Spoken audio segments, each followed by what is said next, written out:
শুরুতেই আমাদের যেদিকে নজর থাকবে তা অবশ্যই আনন্দপুর, কারণ এই আনন্দপুরেই ছাই চাপা হাজারো প্রশ্ন, যার উত্তর এখনো পর্যন্ত অধরা, যে উত্তর এখনো পর্যন্ত রাজ্যের মানুষে তারা পাননি।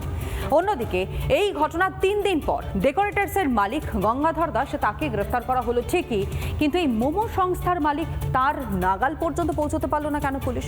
পুলিশি গাফিলতি রয়েছে নাকি ইচ্ছে করেই পুলিশ নাগাল পেতে চাইছে না, তা নিয়েও প্রশ্ন তুলছেন নিখোঁজ এবং মৃত সেই সকল পরিবারের সদস্যরা।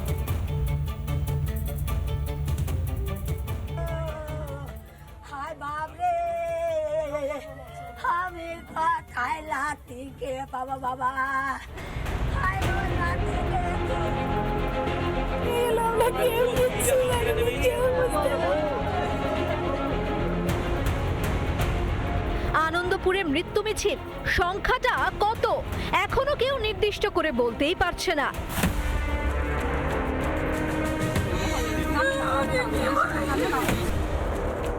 ঘড়ি ঘন্টা ধরে যেন বাড়ছে মৃতের সংখ্যা, ছাই সরালেই পাওয়া যাচ্ছে নরকঙ্কাল।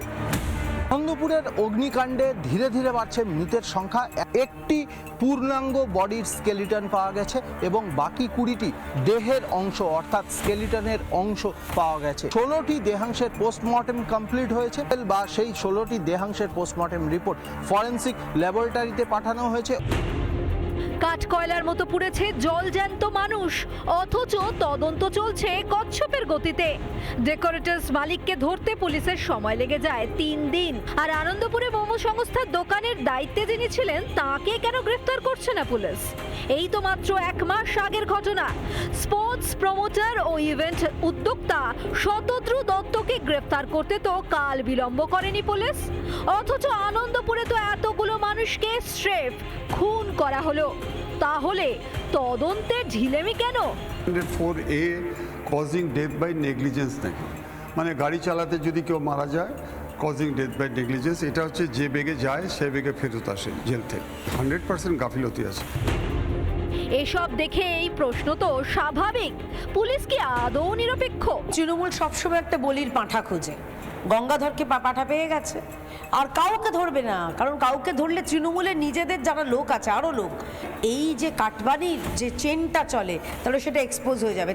আসলে মমতা ব্যানার্জি এই শকুনের রাজনীতি বরাবর করে এসছে।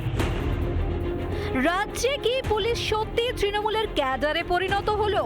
যাদের হাতে তদন্তের ভার, তারাই যদি পক্ষপাত দুষ্ট হয়, তাহলে পুলিশ প্রশাসনের প্রয়োজনটা কি?